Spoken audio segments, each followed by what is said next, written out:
Good morning, everybody. Good morning to this pre-season briefing that's being held via a webinar this morning by the National Park on behalf of the members of the Safe Action Recovery Group that was established last year, involving all the partners involved in visitor management for the park. Hope you'll find this useful and informative. It's going to be the first of a number of engagements and discussions that's going to take place throughout the season.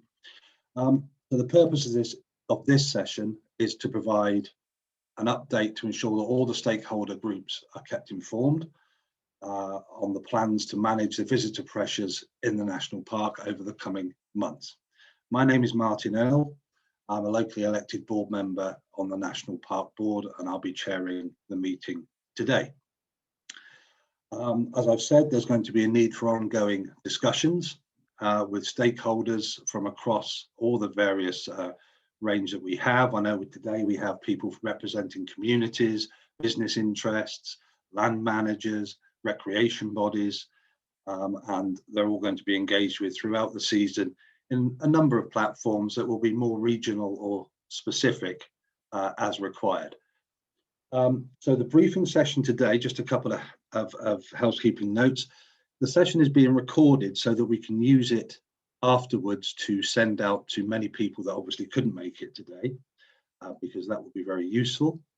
At the end of this session, there is going to be a Q&A opportunity that will be recorded as well. So if you're asking a question, and I'll come to a bit how that's managed shortly, and you prefer not to have your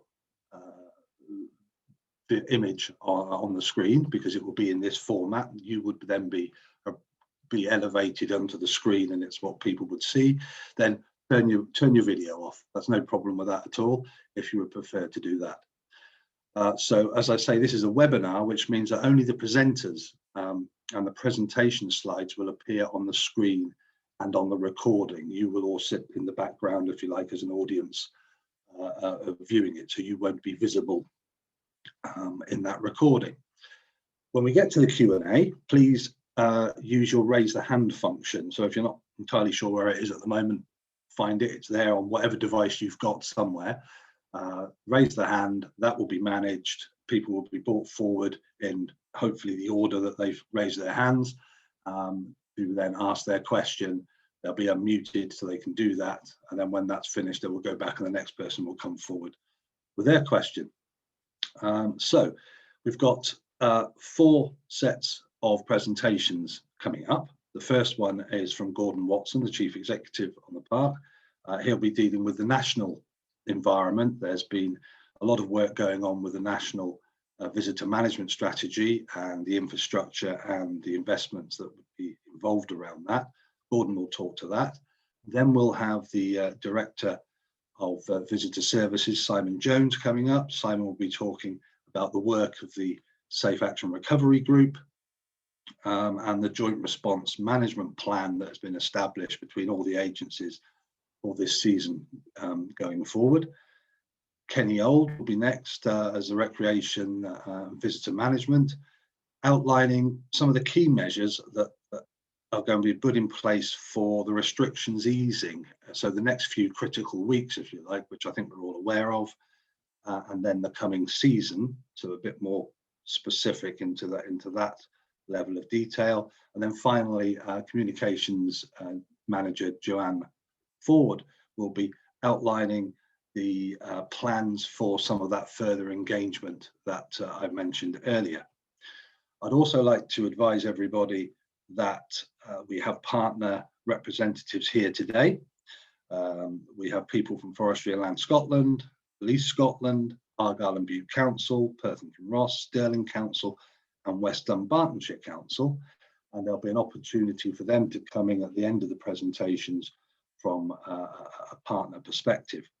We're dealing with technology, so things might, not go entirely correctly. If there are issues, they'll be managed as best way we can.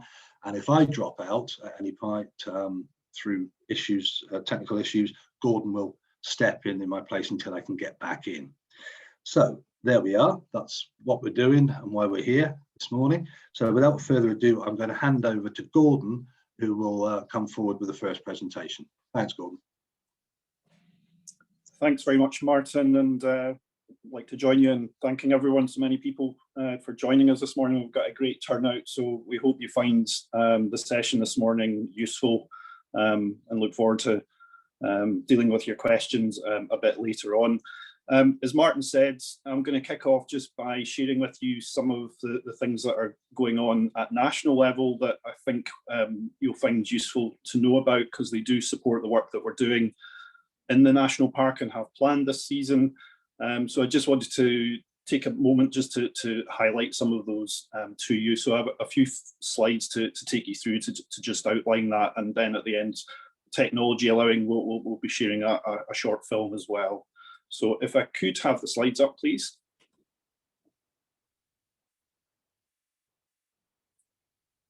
Thanks very much. So since last year, obviously, as well as Loch, Lomond and Trossachs, many parts of Scotland saw, very large increases in day visits and staycation visits right across rural Scotland. So many of the issues that we saw in Loch, Lomond and the Trossachs were seen in some shape or form in many other parts of scenic Scotland as well. There were obviously responses to that last year, particularly campaigns and so on, but perhaps a lack of coordination at national level. So following a visitor management summit that was held last year, chaired by Fergus Ewing, there has been a national visitor management steering group has formed with the organisations that you can see on the slides, and that's overseeing 3 work streams, so sort of subgroups, if you like, looking at a more coordinated national approach to education and marketing, investment in infrastructure, which is Group Hand chairing, and prevention, regulation and reassurance, which is looking at the on-the-ground management, and that's chaired by Alan Gibson from Forth Valley Police, who many of you will know as well. So those groups have been working over the winter. I'm not going to go into absolutely everything that's been going on, but just to highlight some things that I think may be of interest to you that have developed from that. So we can go to the next slide, please. So as I said, I'm involved with the infrastructure and investment group, and so that's trying to look across what the gaps are in visitor infrastructure across the bits of Scotland that have been seeing a large upturn in visitor numbers. In the short term, that's identified 5 strategic visitor management areas in Scotland, and those are the 2 national parks, as well as various areas in Highland, Lothian and the Pentland Hills, and Highlands Perthshire. So that's areas where it's not just individual projects, but acceptance that there's a coordinated approach needed, much as we've been doing in Loch Lomond and Loch Lomond and Trossachs National Park already. One of the things that's already happened is an increase in the Rural Tourism Infrastructure Fund that is available to local authorities and national parks to apply for. So that's been increased to £6.2 million for 2021. And obviously we've benefited from that fund in previous years, both the National Park and more recently projects at Loch. But this isn't a short-term fix, it's a longer-term issue. We will see these pressures for years to come, and we need to be providing a more positive response to that. So the work is looking to guide how capital investment should happen across the country, but also recognising that isn't just about building more and more infrastructure and larger car parks. In some areas that's not appropriate, so we do need to start to seriously look at transport options that actually get people to places that they want to visit, not necessarily just by car, because clearly in some areas that the volume of cars just cannot be accommodated. So we need to be looking at better integrated travel options and better connected, so that they are attractive to visitors who are wanting to access particular areas. So that's something that we are certainly working on in the national park. And once group travel and public transport is allowable again, we will be trialling some options around shuttle buses, etc., when we're able to do that. Next slide, please. In terms of funding as well, just to make you aware that Nature Scot have been launching various funding opportunities. There was a round of funding earlier in the year called Better Places, which was available to communities and landowners to look at visitor management issues in their area. There's now been a second round launch, and that's been extended to actually look at grants for seasonal rangers and visitor management staff, and also any sort of short-term pop-up style visitor infrastructure measures that people feel able to put in place this year. And that again is available to local authorities, but also to community groups and NGOs. So if anyone on this seminar is interested in that, if you visit the Nature Scot website, you will find further information. Next slide, please. As I mentioned, I think last year there was lots of campaigns, including ourselves, to respond to some of the visitor behaviours we were seeing and to try and promote positive messages on responsible tourism. I think we agreed there was a need to have a more consistent national message going out, and that all organisations were using in their own communications. So the education and communication strands very much looked at this, trying to take a more collaborative approach to communications to obviously be a positive message about outdoor recreation and tourism, but consistent message about responsible outdoor access. Obviously picking up some of the challenges that we've seen around antisocial camping, motorhoming, but providing positive guidance on how to do these things properly. And also it should promote a sense of ownership amongst people, that it's their responsibility to protect our environment as well. And to encourage people to think about different areas that they might want to go to rather than the normal hotspots that have been seeing all of the pressure, and providing as much guidance as we can on that. So some of the organisations involved in that you can see on this slide. Next slide, please. That work, the campaign for that launched just in the last week. So some of the things that you'll start to see, these are sort of billboard type posters that you'll see out and about on billboards and digital screens. So very much focusing on some of the issues around, particularly this time of year, dogs under control affecting livestock, taking litter home, avoiding overcrowded areas.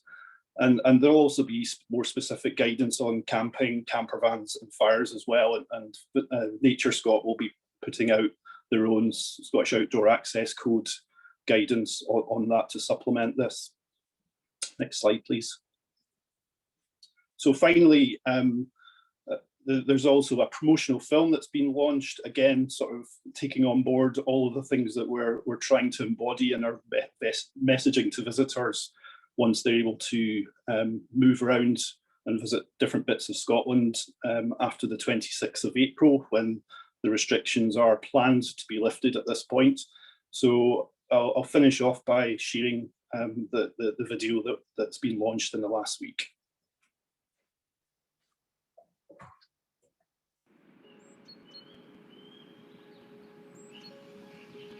What we do today affects tomorrow.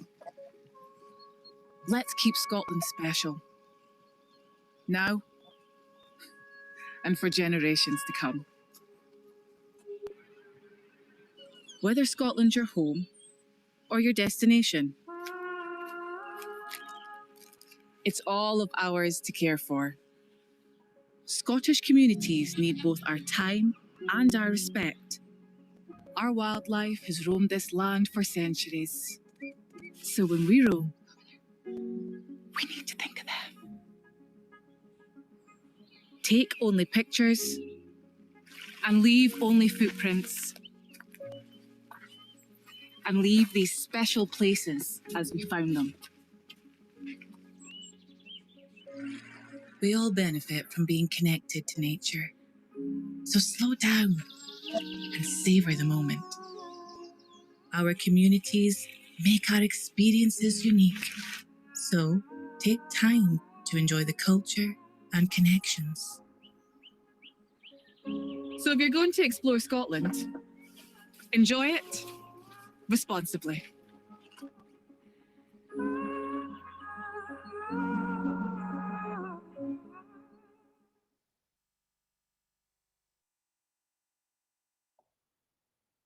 Utilise that material, promote it to their own channels. Obviously, Visit Scotland and all the organisations involved will be doing that as well over the coming weeks.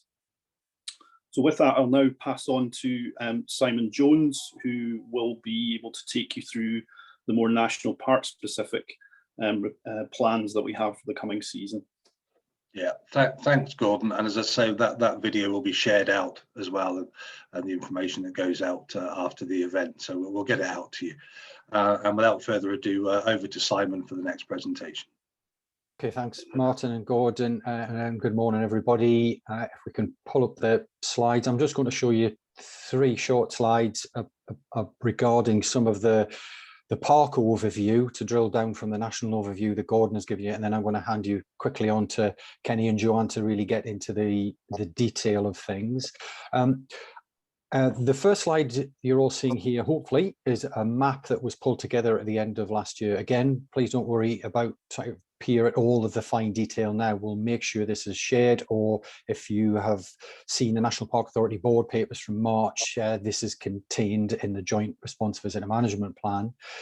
But following the work, the experience and the work from 2020, we mapped across the park with our partners and with feedback from communities, land managers, landowners and users, some of what were the real visitor pressures experienced in 2020. And you can see there's a wide geographical spread. The vast majority of them are focused around loch shores, near road networks. They in many ways are not new pressures, but last year obviously felt very, very acutely, particularly because many of our normal services were interrupted in terms of toilets, patrolling, officers on the ground. So very, very acutely felt. There are 4 kind of main pressures that that I'm highlighting, and I'll come on to deal about. But they are irresponsible parking and road congestion, irresponsible toileting behaviour, littering and fly tipping, and antisocial behaviour associated with some informal camping. They're I suppose, our key pressures. Across the park, there are other places. This is not an exclusive map showing every pressure in every place, but they are the hot spots. And as Gordon has already mentioned, these particular pressures are not individual to us. They've been felt in many other parts of Scotland, and indeed all the UK national parks experienced similar pressures as well last year. And what we know and what our assumption is that this year, the visitor numbers with the staycation market, the restrictions from lockdown, etc., we're expecting visitor numbers to be as high or higher than we experienced in 2020. So the work and the preparations over last and autumn, winter to lead into this year have been absolutely vital to that. Could we move on to the next slide, please? So again, I think many of you know, and thank you very much to all of the partners who are also present, and we'll have an opportunity at some point later to add in their own comments. I'm sort of speaking on behalf of the partners today, but I'm sure they'll add their own voices later. And I wanted to pass on to my personal thanks to the enormous efforts that were shown last year and have continued over the winter. The National Park Safe Reopening Action Group was established last year by the Park Authority, and all of our partners, I think possibly with the exception of Transport Scotland, who couldn't be available today, are present here today and have multiple officers and members of staff involved. It is a multi-agency approach, and similarly, again, with other parts of Scotland and across the UK, we've also seen other similar multi-agencies approach to the sort of the real significant pressures that have really came to the fore last year. In terms of practical perspective, I chair a weekly meeting of this group, which goes right away from the season, and this year I would imagine will extend right away through until October. We on a weekly basis. On a monthly basis, we meet in the autumn and the winter, and we also brief our senior members of staff at that point as well. The group draws on the work of kind of looking back of what's just happened in the park and what is coming up in the park on a very frequent, fast turnover. It draws in intelligence and data and information from a wide variety of sources from the partnerships. So whether that be staff or and volunteers on the ground, feedback from local communities and park users, data from traffic volumes and enforcement, call logs, complaint logs from all the partners, etc. So a whole series of information is coming in and filtered in and dealt with in a very operational way on a weekly basis, with a view to then strategically planning for what is coming ahead and using our resources as best as we can and ensuring they're as best coordinated as we can. It's the kind of mutual support that has arisen through this has seen some of the best coordinated work we've had. Doesn't mean it's going to be perfect, and it certainly doesn't mean we're going to be able to tackle everything completely all the time, but it is we're in a very, very different place this year than we were at the same time last year. Could we move on to the next slide, please?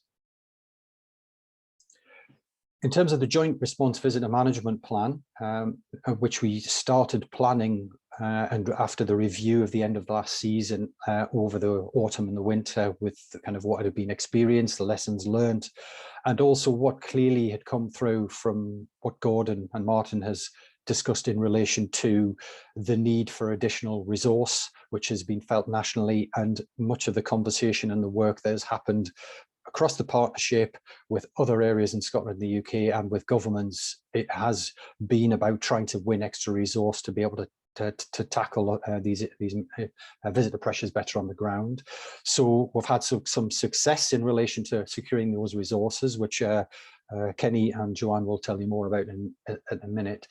The Joint Response Plan is based around the three themes that you can see on the screen here. And they're the kind of themes that are also echoed and we've informed at a national level, and other parks and other places in the UK have started to use this sort of thematic approach as well for the creation of a joint response plan. The plan does focus on the 2021 season. There are some things that won't be possible to action without further discussion, resources and planning until later in the season, and other things are longer term, which may not come online until subsequent seasons, but it's really chiefly targeted at the 2021 season. Again, it's available on the Park Authority website, and we'll ensure it's kind of followed up with a link from the notes of the meeting today. So in terms of the overview, I'm now going to finish and hand over to some more of the details over to Kenny Old and Joanne Ford. Thank you. Thank you, Simon, for that. And as I say, now we're going to go over to Kenny, who's going to take it into a little bit more, if you like, granular detail from the point of view of the immediate planning and how that's going to then pan out for the rest of the season. So Kenny, over to you. Thanks very much, Martin. Can I get the first slide up, Jane? If anybody doesn't know me, my name is Kenny Auld. I'm a Recreation Access and Health Manager here at the National Park Authority. Yeah, it's just to echo a lot of what's been said.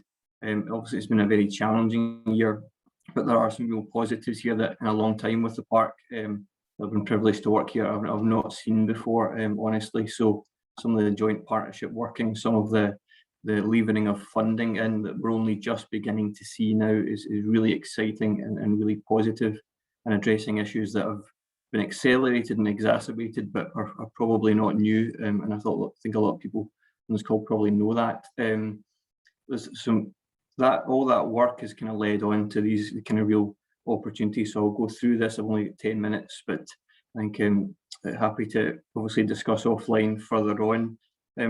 Just to kind of make it very clear, this is our very tactical, operational and deliverable and controllable essential tasks for this season. There is parallel work going on, or will be going on, around strategic work. Gordon mentioned sustainable transport, and there's other significant infrastructure and spend that we need to put in to make the place as great as it can be. and to manage the visitors they're coming to enjoy. So that is going on, and it will go on. And so this is just very much about the tactical and operational deliverables to cope with the issues we have now. Obviously, funding is coming on now, and that will allow us to do that kind of larger scale planning and infrastructure, but that's only just happening now. In terms of the bullet points here, this is really where we're managing to put the resources that we've managed to lever. And when I say we, it's talking about every partner that we've got across the board, not just the National Park Authority. So, you know, everybody can go through those lists, but just highlighting the public toilets, obviously toileting a key issue, and we had constraints last year, but this year we worked very hard. So the busy locations will all have toilets, and many of them will have extended opening hours. And a lot of partners, including ourselves, have gone to huge lengths to ensure that they are safe for visitors, residents and staff. The big one is more staff on the ground, and that's the real success story, I think, of all the discussions we've had this winter. So all partners seem to have more staff on the ground, and then targeted, well, as you can see later on, around intelligence-led action around issues as they emerge. So in the National Park alone, we'll have about 46, National Park Authority, 46 rangers out on staff, which is an increase on previous years. But Forestry and Land have got new staff, and local authorities have got new staff as well, being targeted at the issues that have emerged in the last year. So that's a real success story, and that will hopefully help us address a lot of the behaviours and information this year. Expanded car park capacity is also been addressed in key locations where it's appropriate. So we have managed to extend, and partners have managed to extend Ben Ann car park, more parking at Loch and also at Bowcastle, and obviously there's some other car park capacity growth across the park that we know through other developments. But that has been, and hopefully that should help us this year. New traffic signage and clearways. Yeah, that's one of the big successes I can speak personally, is that the relationship with Transport Scotland and local authorities and getting parking restrictions, because unfortunately that was the only tool we had in our box last year, in quickly, which we could never do before, did have an effect, and it did have an impact, but it's far from perfect. But we've made a lot of those permanent now, because we do believe in the message and how they can work in specific locations. And then also signage, those signage can be permanent signage or pop-up. We have visitor management or signage, the kind of digital systems, and the Park Authority has invested in 3 of those, which we can deploy through intelligence-led with partners across the park to get key messages out at key points at key locations. And we've never had that capacity before. Last year, some of the digital signage there was rented by Stirling Council, and some other opportunities, and we can still do that, but it gives us a core structure that we can use to really be able to react and focus our energies. Extra overnight parking for motorhomes, just to relieve pressures on some of our existing car parks, to cope with that, and Forestry and Land Scotland specifically, but other partners are also working on that and have success, and there's more information available on those. Pop-up information stations for visitors is another key feedback we had from everybody, that they are successful in changing behaviours, bringing presence to site. We saw it very, very successful with the National Park volunteer rangers at the 3 Lochs Drive last year, and it's building on that model and allowing us to put those pop-up information stations, which bring a presence to different sites. So we'll be spreading that across the park and at key locations at key times. Kind of linking to the more staff generally on the ground, there will be more staff at weekends and targeted at the busiest times, and making sure that we're reacted. And that also includes local authority staff. Stirling Council specifically have changed their more staff so they can have more weekend shifts and more targeting, and others are as well.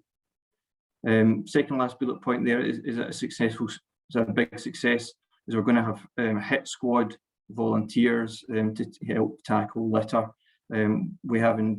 We've got those programmed in, or we don't have them programmed in. We've got the asks out, but we don't have the locations. So again, they'll be led by the staff managing that area of work.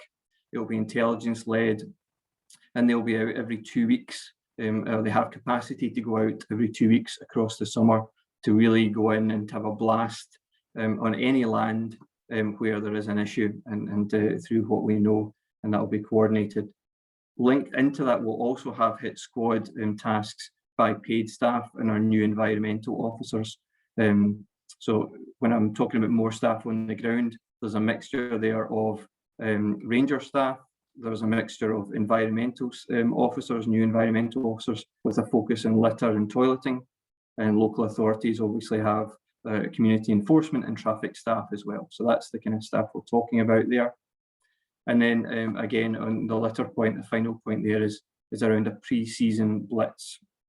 Plans are underway, and we're saying pre-season, we're talking pre-April 26 when the guidelines open up entirely. So through April, we're looking at some blitz of key sites through ourselves, significant National Park Authority staff and volunteers, but also partners to really, the phrase being used by the staff is a deep clean of key sites, because we know that when a site is in a poor state, there's more likely of behaviours that will reflect that, whereas if we can clean up sites, obviously that also has an impact.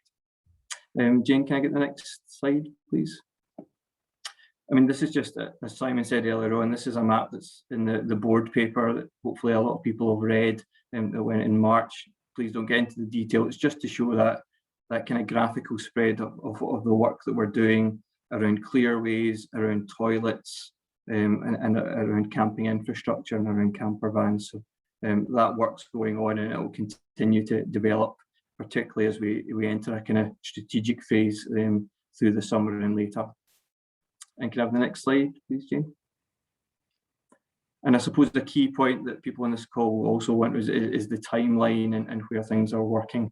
And at the moment, we're very much geared for a full season, and it looks like all staff will virtually be out from the 1st of April.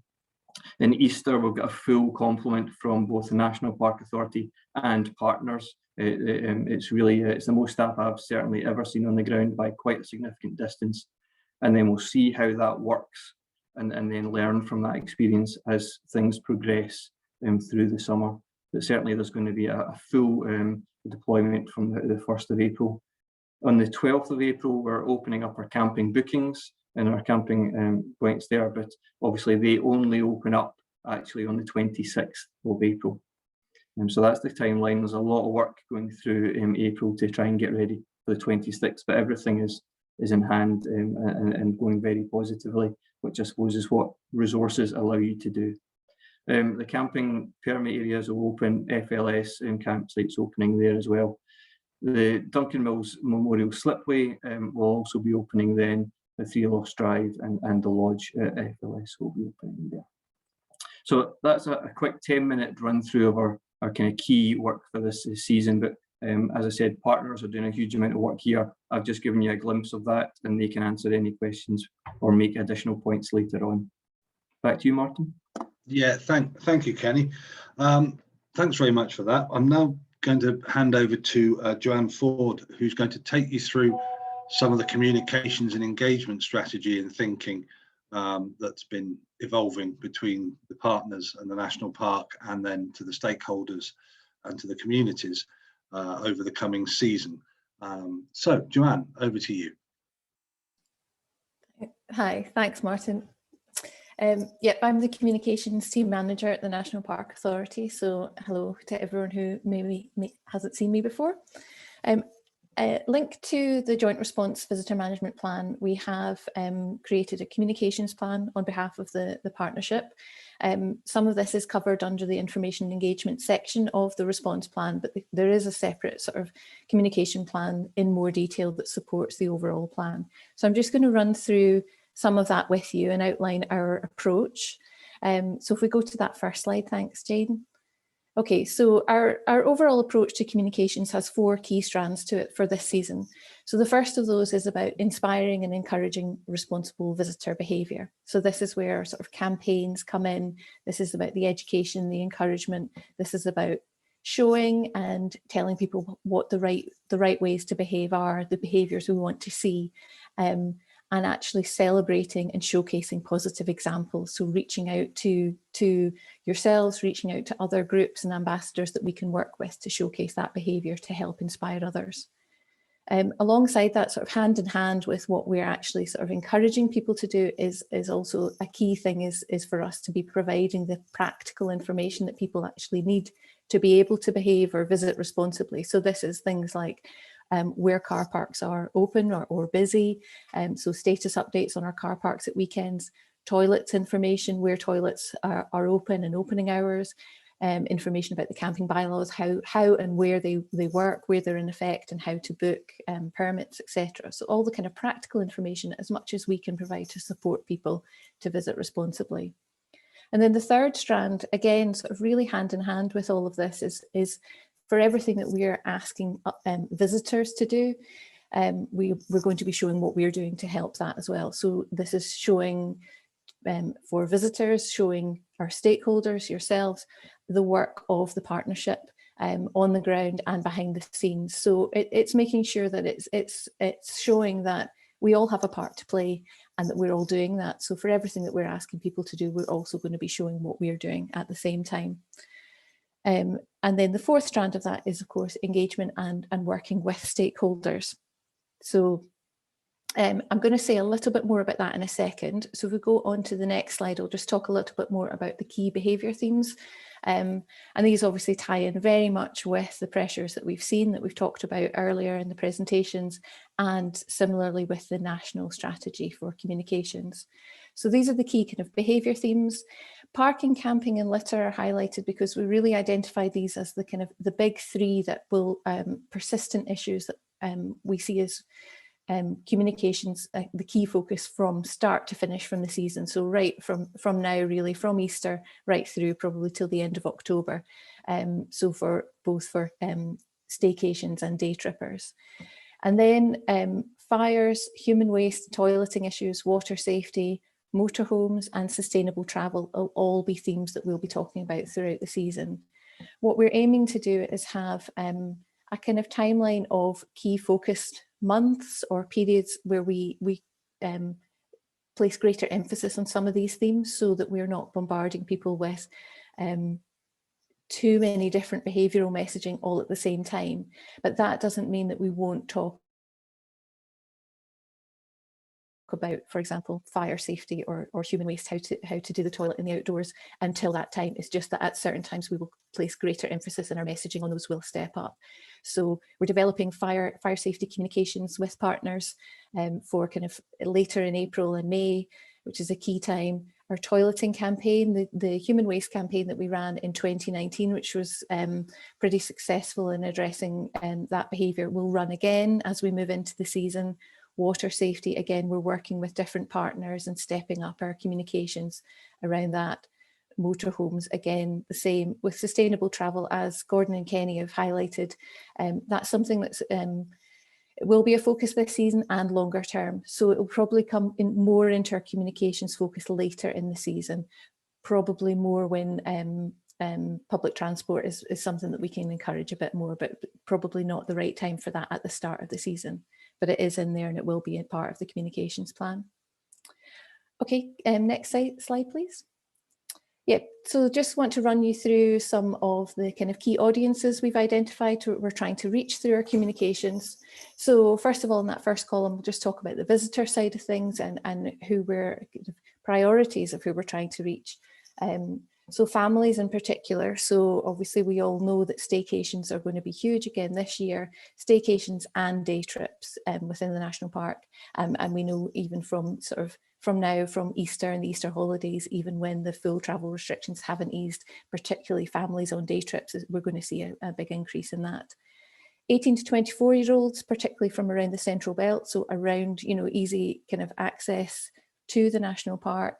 We know again, like young people, and this audience was a big spike in visitors last year, and in terms of on our digital channels, people from this age group, a big jump in this age group looking for information about the national park, particularly around camping. So we know they're looking for information, and we expect that to be a key audience again this year. So we'll be doing what we can to reach out to that audience. Some of the kind of key activity or recreation opportunities. We know that there's some new audiences there. There's also returning audiences. There are people who are desperate to get back out to their favourite places and their favourite hills or lochs. So hill walkers, we know that a lot of the parking issues occurred around some of the most popular sort of hills. So that'll be a key message and audience for the parking messaging in particular. Campers, swimmers and paddleboarders, we know that water sports have really kind of exploded over the last year with people not being able to use kind of indoor facilities. So very much trying to reach out to groups taking up those sports or who have influence and reach within those groups. And again, motorhome owners and those hiring motorhomes for their alternative kind of holiday options this summer. So those are some of the key target audiences in terms of visitors. But also in terms of communities and stakeholders, our priorities here are, we've listed them here in sort of two kind of groups. So communities of place, so we're talking about residents, both those within the national park and just kind of around it, who are obviously very much sort of feel the impacts of visitors, the huge number of visitors. So residents, local businesses and the community representative groups, and also land managers who are part of those communities. In terms of communities of interest, land managers as well, there's sort of a crossover here, but also with recreation bodies and groups. And again, online interest groups and influencers who we may be able to reach out to and work with to further our communications to get to some of these harder to reach audiences or newer audiences. Okay, next slide, please. So just coming back to stakeholder engagement, I just wanted to kind of talk through a little bit more about our approach to that. So really there's a kind of threefold approach to stakeholder engagement outlined in the plan. So you'll see there the first strand is about providing updates and keeping you all informed on what we're doing as partners and what's happening on the ground, feeding back to you. So there will be occasions like this where we're providing briefings. We are also going to be providing a monthly email update to all of our key stakeholders. So our big mailing list, you will all get a monthly update regularly. So that's about providing information. We also have pages on our website for information for communities, information for businesses and information for land managers. So we'll be keeping those up to date as well and hosting some of this information there. The middle group there is about place-based forums. So some of you will be aware and will have attended groups earlier this year. We trialled some area-focused forums in January, and those were at the time specifically around visitor management, looking back on the previous season and discussions around planning ahead for this season. But we are looking to have a kind of longer-term approach with bringing together groups of stakeholders around geographical areas of the national park, not just to talk about visitor management, but to talk about all of the various things going on in the national park and what we do and where we can, we want to discuss that with you or get you engaged in that. So providing support to communities and businesses. So there will be more information about those. The places might change slightly to what we trialled in January, but there will be that kind of larger grouping of area forums. And then the third strand there is around sort of more targeted or specific discussions with smaller groups, localized, and these, you know, for visitor management discussions specifically. There are some groups existing that will be used for these discussions, and in some cases there may be groups or meetings that need to be set up. But that's where the real detailed sort of discussion and collaboration will come from. And again, more detail on those to follow. And just before I finish up, just to say a bit about our kind of key focus of communications for the next couple of weeks. Obviously next week, looking into Easter weekend and the restrictions changing from stay at home to stay local, a big focus will be on having, reiterating the Scottish Government messaging, that stay local message, highlighting parking, camping and litter in particular. We know that the Easter holidays are upon us, so there will be more people out and about, especially if the weather stays nice. And Kenny talked about the pre-season litter blitz. So we will be doing more communications around litter in April, highlighting what we and the partners are doing. And we're also very keen to hear from all stakeholders and communities, businesses around the park If there are examples or litter initiatives you're undertaking that you'd want us to highlight through our social media, we'll be doing some blogs and probably some PR. And we're very keen to celebrate the wide range of positive initiatives and actions going on. So please do keep us informed as well, and keen to highlight that. Okay, I think that's it for me, but happy to take questions afterwards. Thanks, Joanne. Thank you very much. That was a pretty comprehensive run through of the plans. Appreciate that. So there we are. We've had 4 presentations, which I hope you've all found useful and interesting. I'm now going to go to the various representatives we have from the partner organisations that are here today, 2 of which are on the phone only, so I can't see them. So we'll go to them first. The first is representatives from Police Scotland. So Andy Bushell, I believe, and who else do we have? I'm not sure whether we have Roddy McNeil as well. But whoever is here from Police Scotland, do you have any comments or thoughts that you'd like to make initially?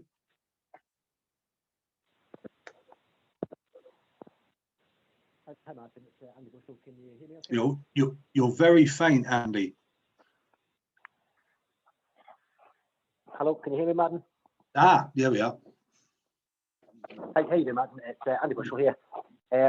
Yeah, I think really all the things have been covered, which kind of Police Scotland can kind of influence. I think my general observations really are just the amount of work that the National Park and the local authorities have put into making things better for this year. Partnership group and the Safe Recovery group has worked kind of tirelessly, and I think we're probably in quite a good position compared to where we were last year. I think the kind of point to make is really that we're all in this together. The communities, the business owners, and the local authorities and the police and the national park. We're not going to get it right in every occasion, but working together, I think hopefully we'll have a better year. Okay, and anybody else from Police Scotland want to make any comments? Hello, it's Roddy McNeil here from Police Scotland. Can you hear me now? Yeah, hello Roddy, yeah. Sorry, I was late into the meeting there, but I didn't get signed in properly. But yeah, no, listen, Andy and myself, obviously we're in contact with a few folk on this phone on a weekly basis, and we're kind of well versed in the runs of the park and our input into it. The only thing I would touch on, it's been mentioned in previous meetings, I don't know if it would sit with the communications or whoever, when the park come the 26th of April, when the camping opens up, I don't know, and nobody knows yet exactly how the travel restrictions will sit within the country regarding if we get into a varied tier system as we were in before. But is it possible if we sit, still within some kind of internal travel restrictions within Scotland, there is some messaging put out, although the park is open, if you are travelling from a distance, if it's the case, then you maybe shouldn't be travelling here until such times that the travel within Scotland is unlimited or fully permitted. That would be my only comment. Other than that, as Andy said, we cover most things operational on a weekly basis now with Matt and Simon and his colleagues, etc. Okay, thank you, Roddy. Anybody else? Sorry, Joanne, do you want to just come in on that point made by Roddy? Yeah, just to say and just to reassure that we those dates for reopening are obviously subject to the framework dates out, set out by the Scottish Government being confirmed, and obviously we will reiterate any guidance and restrictions that are in place. So we will adapt our communications to whatever the Scottish Government restrictions exactly are. Okay, all right, thank you. Right, now, assuming there's no other comments from Police Scotland representatives, I'm not seeing at the moment. So the other people that are on the phone lines are Argyll and Bute Council representatives, I believe Stuart Watson and Ruth Crosby. So I don't know if either of those would like to make any comments at this time before I go to the hands board. Hello, it's Stuart Watson from Hello, Argyll and Bute. Stuart. Can you hear me okay? Yes, I can. Yeah, on you go. I've not caught everything in the meeting, but obviously phoned in. We're not allowed to use Zoom, so I may be covering ground that's been covered, so apologies, but I'll be very brief. It's my boss who's been kind of coming to most of these meetings anyway, but he gave me a kind of update where we are, and I know we've been working quite closely with both the Trossachs and Friends of Lomond to sort of identify and find solutions to the various issues that are coming up. I think it's been touched on already, but we've identified a couple of locations for portaloos, including Buckby and Loch, and they've been they're in the process of getting set up just now. And you may be aware we're recruiting an additional 4 environmental wardens for Adele and Butte, which will carry out duties including sort of litter, breaches and dog fill and parking enforcement and whatnot. We've also we're putting a warden resource out at Easter weekend, Friday through to Monday, to focus around the Loch as well. It's probably going to be the busiest location in Argyll. I think it's closest to the central belt and quite easy to access, so we'll have a presence there throughout. And we are still working at identifying sort of suitable locations for camper vans throughout the area, not just in Lomond and Helensburgh, but throughout the whole of Argyll and Butte. But we're getting there. We're finding a number of sites where we can probably take some element of motorhomes. And I think that's about it, unless there's any questions. All right, Stuart. Well, we'll come to a Q&A session shortly, if you like, which if there's anything obviously directed at Argyll and Butte specifically, we'll come straight to you on that one. Thank you for that. So from the rest of the, before I move on to the general Q&A, from the rest of the partners organisations that are involved, Forestry and Land and the other local authorities that are here today, is anybody wanting to make any comments at all at this stage? If so, please use your raised hand function.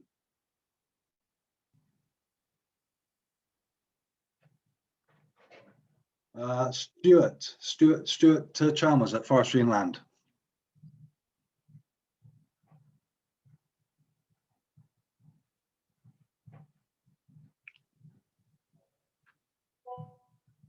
Hi, Martin. Can you hear me now? Yes. Yep. Great. Just to say, from Forestry and Land Scotland's perspective, we expect this to be an extremely busy year, and there will definitely be challenges. But I just want to compliment the National Park on their leadership and the involvement with Police Scotland, Transport Scotland, and local authorities has been some of the best partnership work I've seen. But I think that is going to be needed for some of the challenges we've got going forward. From our perspective, Kenny summarised it quite well, but it's kind of 4 key things we're looking at: is extra staffing patrols, particularly weekend. We've got the camper vans. We're looking at a number of car park expansions to help with capacity and try and relieve pressure on public roads. And we're also looking at a couple of camping projects. Just a quick summary of our focus for this year. All right, thanks, Stuart. And then we have Ian Bain from Western Bartonshire Council. Yeah, thanks. Can you hear me, Martin? Yeah. Yes, thank you. Yeah.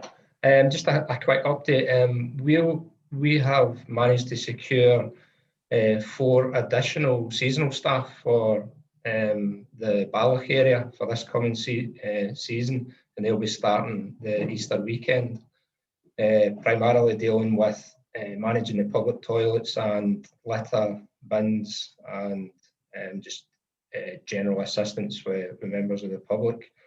Within the Balloch area, we're going to have the 24-hour automated PC at the station. We're going to have a toilet at the bus stands opened, and the toilets at Balloch Castle opened. All car parks will be opened. And we are looking at putting no overnight parking signs in Mossa Balloch at the car park to deal with the, last year we had real problems with the amount of mobile homes that were parking in this area. And one final thing is that I've been told by our roads colleagues that the Lomond Bridge is programmed to reopen on May the 15th, which should hopefully help to deal with a lot of the traffic management issues that we've got in Balloch at the moment. So that's a kind of brief update from the Western Bartonshire side of things. Thank you, Ian. And then actually Bruce Reiki from Stirling Council. Bruce. Thanks, Martin. Can you hear me okay, Martin? Yes, thank you. Yeah. Yeah, Martin, just to follow on with a number of the comments about the excellent partnership working that's been happening, not only with partners around the table, but obviously with our local communities as well, and really appreciate their input and feedback as well. On the back of that, we are providing additional waste capacity in a number of the car parks to deal with litter that may arise through the season. Obviously, in terms of the traffic orders as well, orders and signs are in place for the areas that have already been identified, and there may be additional areas that we need to look at in relation to that also.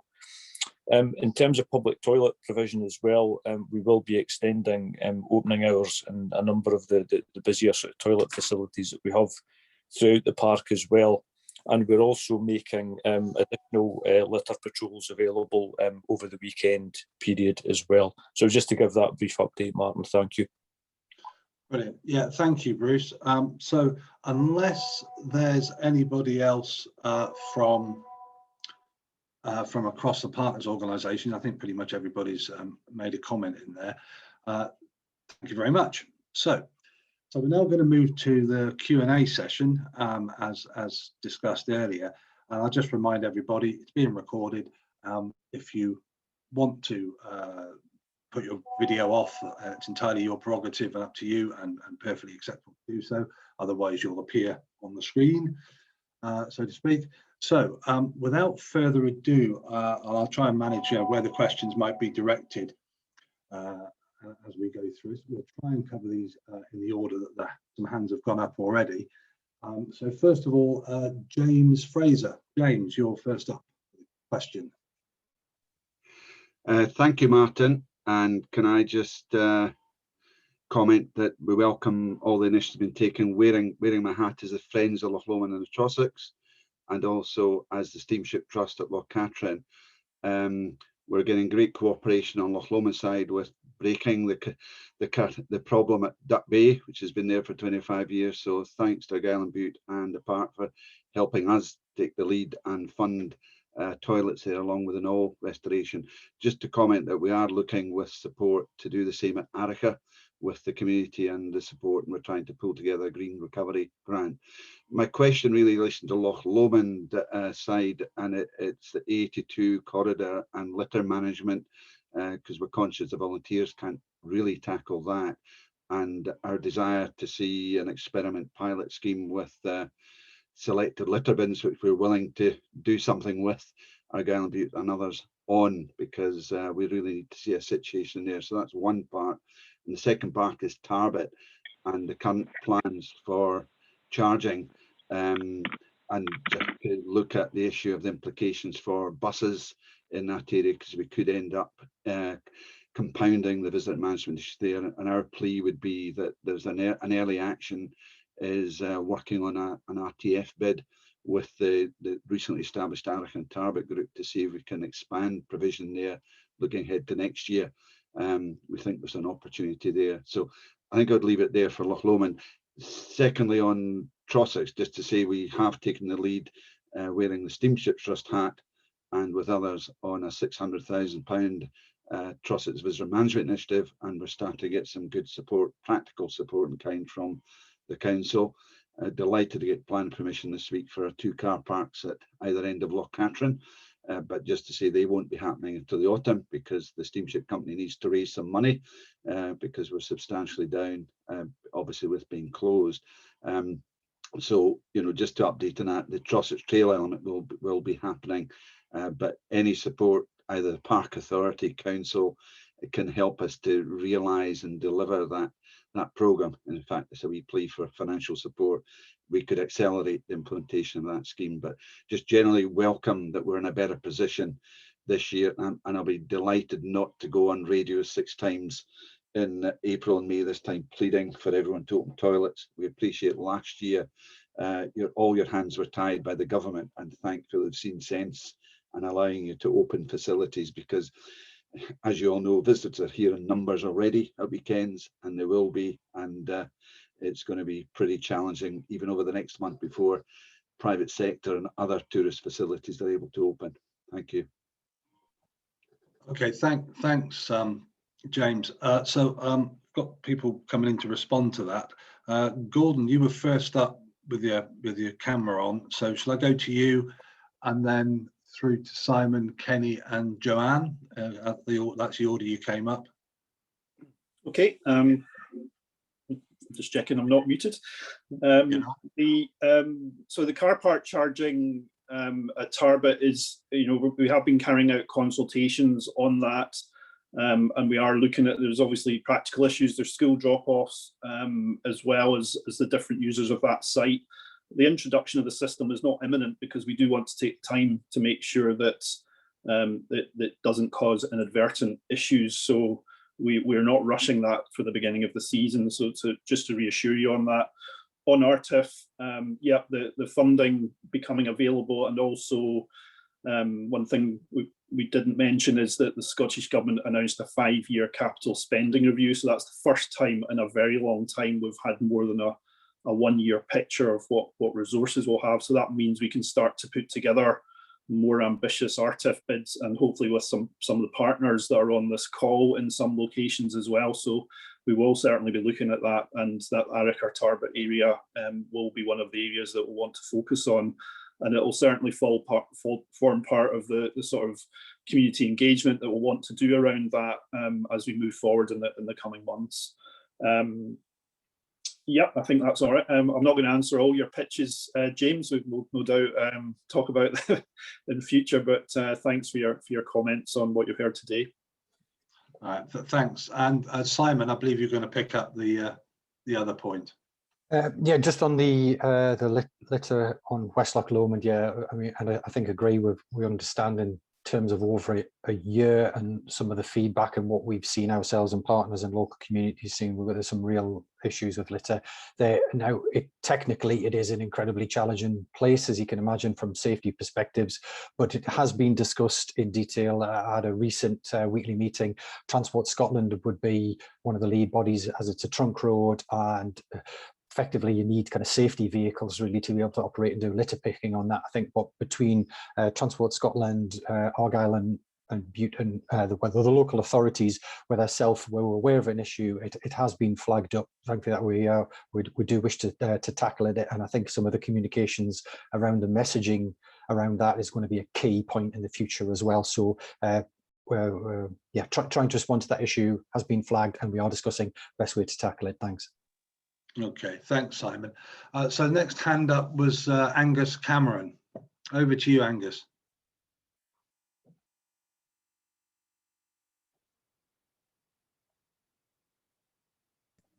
Can you hear me, Martin? Hello? Hi. Yeah, gotcha. Hello. Yeah. I never put my hand up. Well, it's technology problems at this end. Sorry. That's right. So shall we? You're happy to move on then? Yeah. Okay. So next question, next hand up, intended or otherwise, Falcon. Over to you.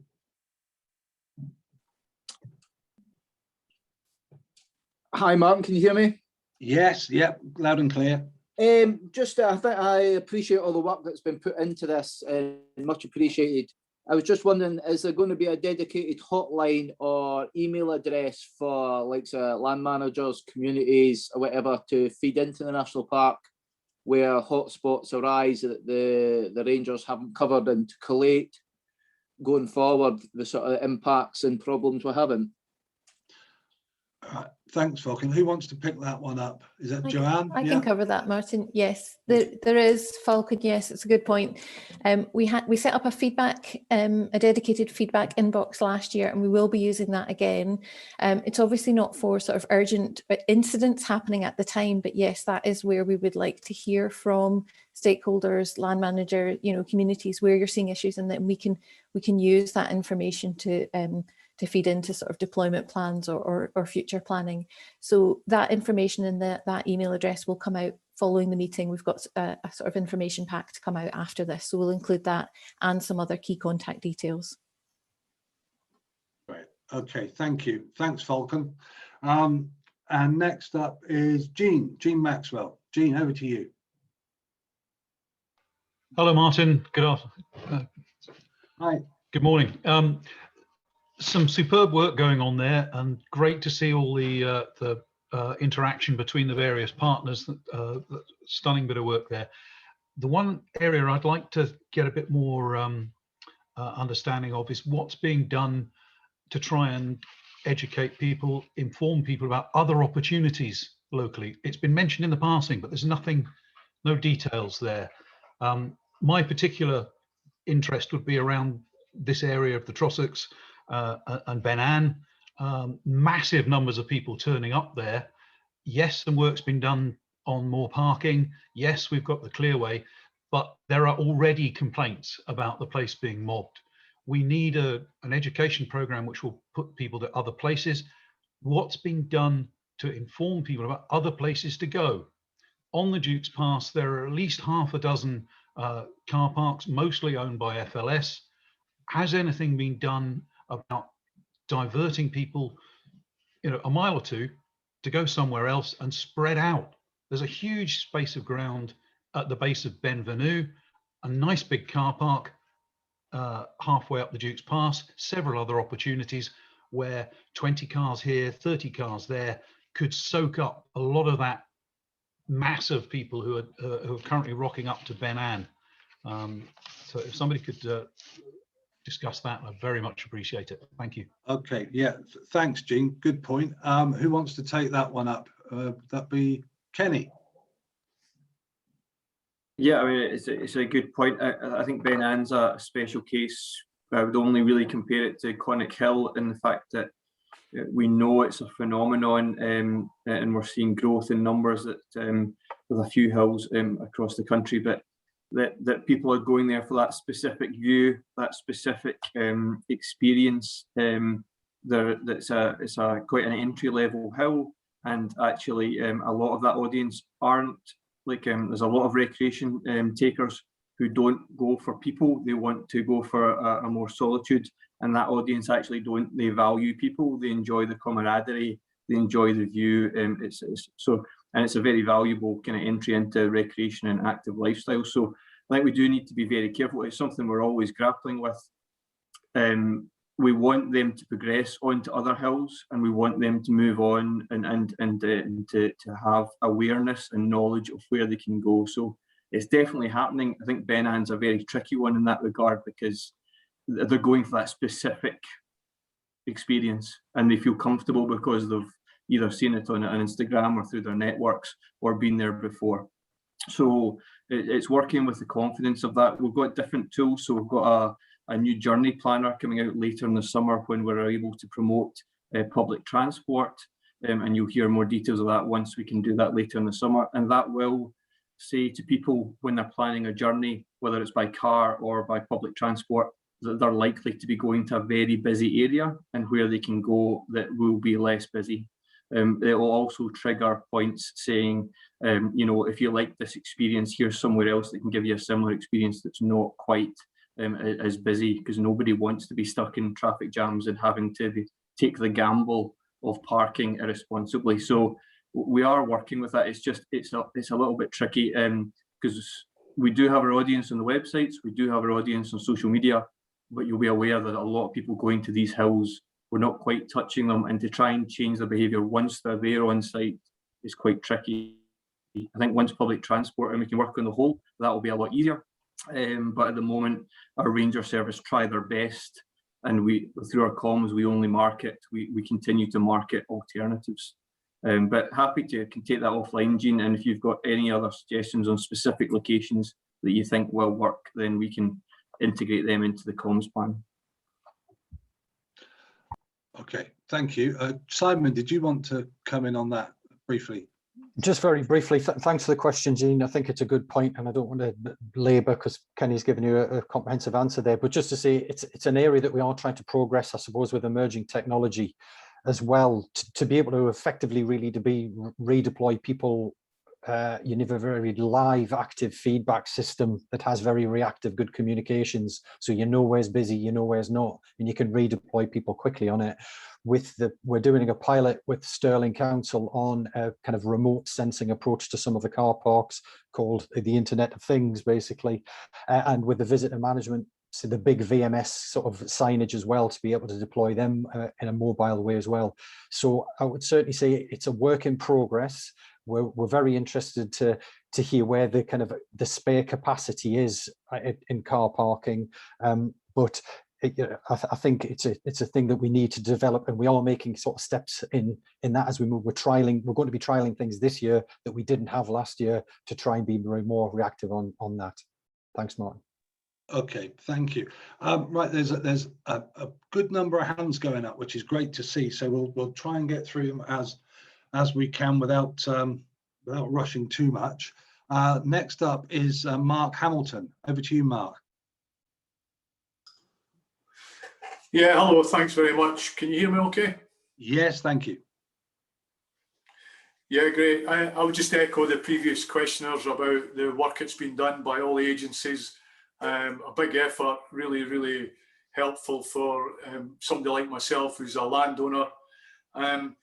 There was a couple of points I had, but one of them's already been addressed, which was around the communication, which is really encouraging to know that there's a line of communication that we can feed into this intelligence-led approach. But my point really is about the camping management zone. In my particular area in Strathard, there is sections of, I'm aware of, the Loch, certainly Loch, which is on my doorstep, and Loch Arklet. There are sections of these lochs that are sitting outside the camping management zone. And last year, there was significant numbers of people occupying these areas and knowing that they were not enforceable by anybody because they're outside the camping management zone. But they're clearly impacting because they're visitors and they're impacting on the environment and everything else, traffic, taking up passing places and so on. So my point is there somebody looking at the camping management zone in relation to the visitor management plan that we're now having to put into place? Thank you. Okay, thank you, Mark. Who wants to pick that one up? So I've got Simon and/or Gordon. Simon, Gordon, whoever. Well, I'll kick off and then Gordon can follow. Thanks, Mark. And we know I saw some of the hotspot issues around your part of the world, and we have feedback from rangers that operate and patrol in that area. And you might have seen, hopefully, over the past couple of years, we've tried to put in additional kind of hotspot signage in these areas. Clearly, a range of people are allowed to come and enjoy the national park, and they're allowed to wild camp in many places as long as they do so responsibly. So finding a way that we can allow people to come and enjoy the park in a responsible way in many ways is what takes up the bulk of our time at the Park Authority, to try and manage a line where people can enjoy but have as low impact as possible. We've got I suppose live in terms of monitoring about how we'll have more active patrolling in your part of the world this year in terms of additional staff to be able to help engage in that and how it works at Loch. Last year, obviously, there were significant issues with all private campsites being pretty much closed.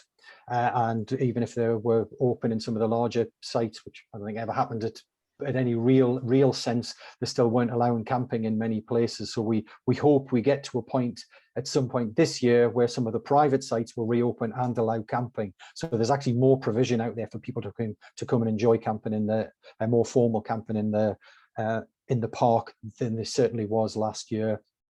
We're always open to discussing and trying to tackle problems where wild camping is causing irresponsible behaviours, regardless of whether it's in or out a camping management zone, and that's obviously chiefly the job of the park rangers to do that. So please just stay in touch with us through the feedback and through the local kind of ranger presence, and that's something that is in progress across every camping management zone we've got. If Gordon, if you've got anything else you want to add to that, then please feel free. Yeah, I suppose just to say that the areas that are currently camping management zones, obviously there was a lot of work, a lot of consultation, a lot of contention around introducing those but it was based on evidence of repeat issues, mainly on Loch sides that were accessible from a public road. So, you know, obviously if we're to contemplate any changes and additions, we would have to go through a similar process of consultation, evidence gathering and so on. So I don't think we're at that point yet. I don't think we know what the new normal is yet to you know, make those sorts of changes, because it is a very involved process to do that. Having said that, I mean, as Simon says, we will be patrolling hotspots that are not in camping management zones. We do have one or two other powers. We have litter powers, and obviously working with the police if there's antisocial behaviour as well. So again, feeding in things that you're seeing will be really important to help us to respond to that. And as with other issues, we will be monitoring what the new patterns are and trying to gauge what is long-term change, and that will be informing all of our visitor management planning over the next couple of years. So thanks for that. Okay, thanks, Gordon. Simon. Stuart Chalmers at Forestry and Land, I think you had your hand up to come back on that. Yeah, I do. So we met with the Strathard Community Council yesterday just to say we're looking at an idea currently about doing a temporary change to the youth campsites in Loch Forest, along by the river. So we're aiming to put in a planning application around that. So we just see it as an idea that might help alleviate some of these issues. And obviously the community will get an opportunity to feed back in terms of the planning application. A couple of other things we're aiming to look at is security around that whole area, because we've had issues with people driving into the forests and then camping. So the camping in itself is not necessarily the problem, but they're taking vehicles in and then taking lots of supplies often does lead to bigger problems. So we're looking to improve that this year with the patrolling that we're going to be doing. So that's key points I wanted to cover. Okay, all right, thank you. Thanks, Stuart. Right, so I'm mindful of time. We've got just over 10 minutes to go. Next hand up is Marilyn Moore. Marilyn. Good morning, and thank you very much indeed for the conversation so far. It's been very interesting. My interest is in Calendar, and looking at the map, you can see that there's a lot of activity in that area, but we have no camper van space in the town. However, we do have Station Road car park, which is always underused and could take quite a lot of motorhomes with comparatively minimal spend. Currently, it is in the Calendar parking plan, which has not yet, a parking management plan, which hasn't yet started. Is it possible to extract motorhome parking from that parking management plan so that we could actually accelerate the facilities that will be needed? It would help Calendar businesses as well, because if we could actually house motorhomes within the town, then more of our local businesses are likely to be used, and actually stimulating economic growth within the businesses is as important as managing our visitors, I believe. And okay. I think this probably is more towards Bruce. Yeah, I don't know if anybody immediately wants to pick that up, or Bruce. I mean, I know there's been conversations about this. Bruce, did you want to come in on that? Yeah, certainly, Martin. Thanks for the question, Marlon. It was just to say that I will pick that discussion up with colleagues in the parking service, and maybe actually just myself and Drew, Leslie, can actually sit down with yourself and discuss through some of the potential options in relation to that, and Drew will be able to give you an update in terms of the car parking management plans as well, if that's acceptable. Yeah, I think that would be helpful. Kenny? It's just to say to Marlon that I was talking to David Hopper and Drew's team just yesterday, and he was mentioning that. So it's an active conversation, and obviously there's other potential sites around. So it's coming up to a good strategy that we're providing. We're giving provision. So the conversations are there. Okay. Lovely, thank you. Excellent, thank you very much.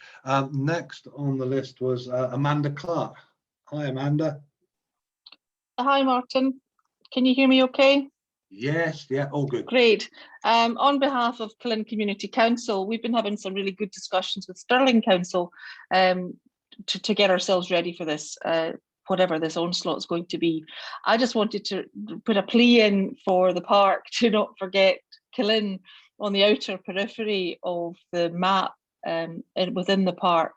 I think the reality is we're very fortunate. We don't have the problems that some of the honey spots have, which is good. But the reality is that when people are pushed out of the other very busy areas, they do end up here. And we did have problems last year. So it's really just a plea for the park not to forget about the little village of Cullen on the outer perimeters. Yeah, it's a fair point, and I was at that meeting last week, and I know it's something that the officers are very aware of. I don't know, Kenny, did you want to pick up on anything to do with that specifically about the peripheral work?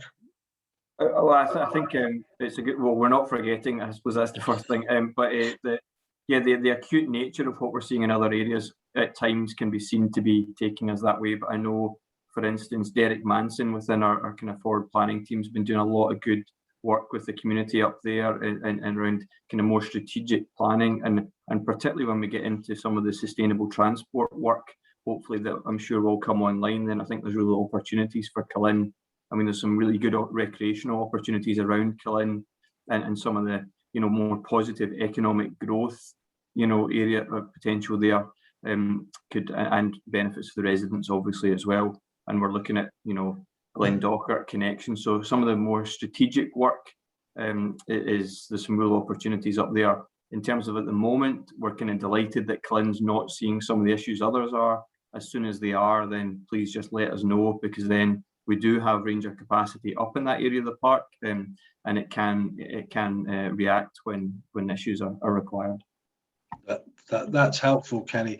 And I think what we'll make sure happen is the notes from the meeting that took place last week come across to you, so you've got sight of them as well. And we'll make sure that happens. Okay, excellent. Thank you very much. Next on the list was James McIntosh. Hello. Hello, James. Can you hear me? Yes, I can. I was just as a more of a thing for Strathire. We have land in Strathire, a farm, and it's on the cycle path from Strathire to Balquidder. And there's a lay-by just at our entrance, which is always filled with litter, and it never seems to get picked up and tidied, and everybody defecates in that lay-by as well.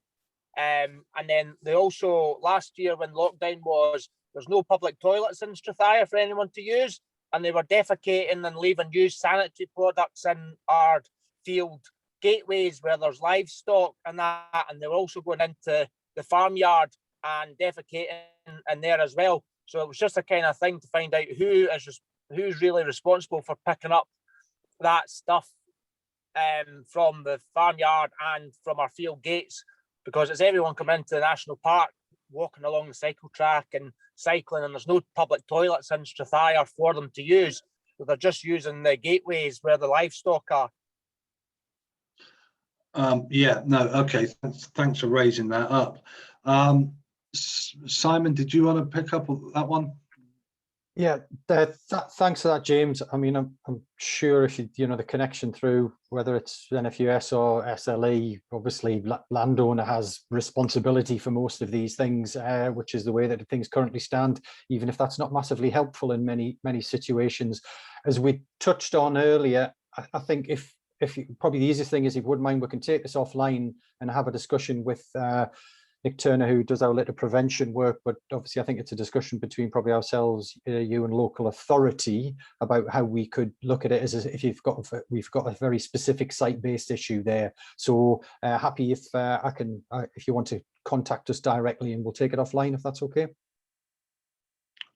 Okay, is that okay, James? Yes. Okay, I'm assuming so. Okay, brilliant. So next on the list, Bob Darricker.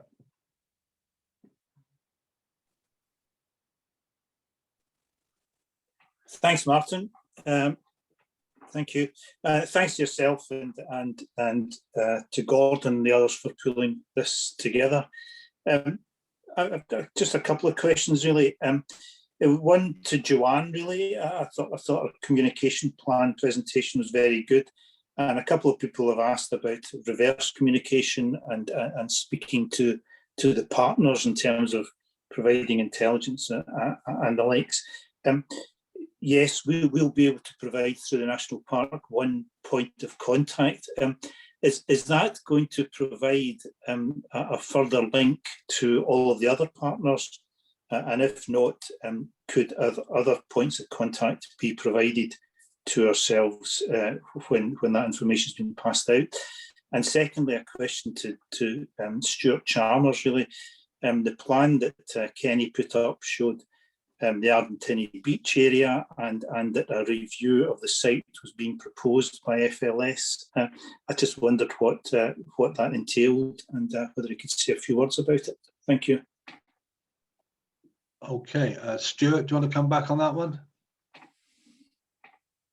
Yes, certainly. Thanks, Bob. Yeah, we met with a couple of representatives from the Ardentini Community Council. I think it was just last week.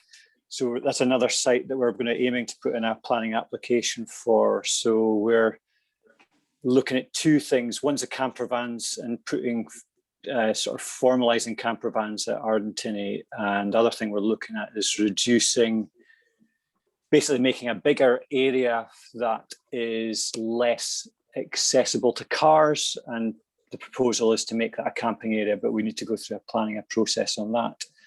And then the third thing we're looking at is trying to put basic things like bunding and things to try and stop parking that's inappropriate, where we don't want it to be in gates where we think it's going to be sorted out. And the big prize we're trying to get is additional staffing to help manage the issues there. So yeah, there's a lot of work behind the scenes, and we're setting up a meeting with Ardentini community hopefully next week to sort of chat through some of those wider proposals. Okay, thank you, Stuart. Thank you. Joanne, you wanted to come in just a bit on the comms? Yeah, thanks, Bob. Just quickly on the comms kind of contacts information. Yes, in terms of information that's being fed through, like intelligence from communities that comes into feedback, this feedback inbox, we will use that, and it will be shared with the Safe Recovery partners for sort of forward planning. It won't be for sort of urgent, immediate incidents. So we will be sharing a kind of quick guide to kind of who to contact about what. So hopefully that will help provide some clarity on who and when to contact different numbers, but trying to keep it as simple as possible. Good, thank you. Right, thanks all. Right, next on the, again, I'm aware of time. We're meant to be finishing at 12, but if everybody's happy to just keep going for a little bit longer, we'll try and get as many of these questions in as we can. Next on is Kelly from the Balquhidder, Loch and Strathire Development Trust. Hi there, can you hear me okay? Yes. Right, that's fine. I'm actually here with my Strathfillan Community Development Trust hat on at the moment, so that's fine. Okay. So that's good. But that's all right. Just it was a quick question around staffing and the Strathfillan area. So obviously there's been an increase in staff, ranger staff, which is excellent, and we're really pleased to hear that. But just how will that be spread across the national park? Is it just going to be going to the key areas, or will that be across the national park? And also in relation to that, we are in the process of looking at the Better Places Fund, that just the second phase of that that's just come up, with the view to employing 2 local rangers in the Tyndrum and Crealarich area, because we felt there was no ranger support at all last year up our way. And basically, would the National Park be willing to work with us on that in some sort of partnership, or whether it's coordination, maybe as some sort of help with recruitment and training for rangers? We're hoping to employ 2 local people. And basically, what support will the National Park give individual communities who are looking to help themselves, I suppose? So there we go. Okay, Simon. Yeah, great, and thanks, Kelly. Yeah, we had heard through the grapevine that Strathfillan were obviously interested in ranging, and maybe I'll come back to your first point. I think clearly, even with one of the biggest ranger services in the UK, as well as all the partner staff, it's still a big place, and staff are focused at the absolute busiest places, and that has been camp and management zones. So we know that there are parts in the parts of the park in the west and the north that don't get as much ranger presence as the busiest areas do, but that doesn't mean that still patrols pass through the area. But except, you know, if you're not seeing them a lot, it's probably they're getting caught up in other places because of other issues. We have made additional resources available to the ranger managers this year to try and recruit. So we've got additional capacity for the kind of places like Breadalbin, in Cowell, etc., that Cullen, etc., that don't see as much. So there will be some kind of additional roving capacity in terms of providing we can recruit the right people for this. And there's been a bit of a rush in the UK, certainly in Scotland, for kind of new rangers. So it's quite a busy marketplace at the minute, actually. Clearly, people with good visitor experience are what we're looking for. And just in relation to your last point, yeah, would very, very much welcome the opportunity to talk to any organisations, landowners, anybody who are thinking about taking on their own ranges. I think you could understand we've got lots of experience in this. Welcome it, but it needs to happen in a kind of coordinated way so we can understand from the public's point of view, from local residents' point of view, what the different rangers, stroke wardens, enforcement officers do, so that there's coordinated approach. So please do come and talk to us ASAP, and I would put that out for any other organisations that are thinking about it, particularly because new funding is available now for this. It's in everybody's interest to be coordinated on the kind of rangering, wardening capacity in the park. So please do get in touch. Okay, thank you, Simon, and thanks for raising that point, Kelly. Gordon, you had your hand up. Did you want to just come in briefly on that bit? Yeah, it was just to highlight something that's maybe not come out in the presentations and so on. That one thing that was obviously missing for us last year because of COVID concerns was our volunteer ranger group. So obviously we've talked about volunteers helping with litter and various things, but we will have a uniform volunteer ranger presence as well. Obviously only doing certain things, but certainly very valuable to us in terms of that kind of first line, not doing sort of the sort of heavy lifting that some of our professional team do, but engaging with visitors in a positive way and maybe sort of helping reduce issues through that engagement. So, we will be looking at how we deploy that across the national park at various locations as well. So just to highlight that that's another layer of presence that we will hope to have too. Thanks, Martin. Okay, thank you. Thanks, Bob. Right, next I've got Stuart Cordner from Cruise Loch Lomond. Thanks, Martin. Can you hear me okay? Yes, I can. Great, thanks, Martin. It was just in terms of reporting antisocial behaviour, and it was just to ensure that both myself and my team have the right line of communication and just to get some direction as to who we should report that to in the first instance. For us, it's very much last pier, holiday weekend, and it's just making sure we're not wasting resources, time, and we're getting through to the right personnel, please. Thank you. Okay, right. Joanne, did you want to pick up on that one from the community? I think we've touched on the communications and the contact information that's going to be going out. Maybe just in a bit more detail for Stuart's benefit. Yeah, I think in that situation, Stuart, if it's something that's happening at the time and serious antisocial behaviour that you need to report immediately, then it would be to the police directly. That's the quickest and best way to deal with that. If it's a sort of ongoing issue and you want to feed into us and the partners in terms of an issue to kind of address through deployment sort of planning around that, then using the feedback inbox that we'll share these details. But yeah, I think if it's happening at the time and it's something you're trying to report and get action on immediately, I think for antisocial behaviour, it should be the police. Okay, thank you. Next I have on the list is John Sweeney from Sweeney's Cruise Company. John? Hi, Martin. Can you hear me okay? Yes, thank you. Okay. Just a couple of things, but before I jump onto it, just on Stuart's query there, phoning the police 101. Has anyone ever tried it? You can be 15 minutes before you get speaking to someone, so it's not really an option when you're busy and maybe loading and unloading a ferry boat and there's antisocial behaviour going on all round about you. So I think we'll have to have a better solution rather than just phoning 101. But anyway, apart from that, my queries were, well, first, just like to say, I'm delighted there's extra toilets and litter pickups because, as everyone knows, that is the major problem. But I had a quick wee query for Ian Bain. I caught him saying that Lomond Bridge was opening on the 15th, but I didn't catch which month. And does anyone know any updates on the Stony Mullen roundabout?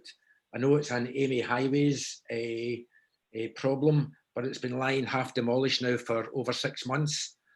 So it's just to see, is it getting demolished or is it getting replaced? Thank you. Okay, thanks, John. I think on those couple of points at the end, we can that information be clarified to John offline and got through to him about the dates and the roundabout? Any information on that? That might be quite useful. I think there's a very important point there about contacting the police and the 101, and I know that was an issue in a number of locations last year. So I'm assuming Police Scotland will want to come back on that and have some explanation or information about that. So Andy or Roddy, who's it going to be, or both? Hi, it's Roddy, man. Can you hear me okay? Hi, Roddy. Listen, just in response to John's point there and the previous caller also from the boats. Yes, if it's not an emergency, then the only other option we have is the 101 service.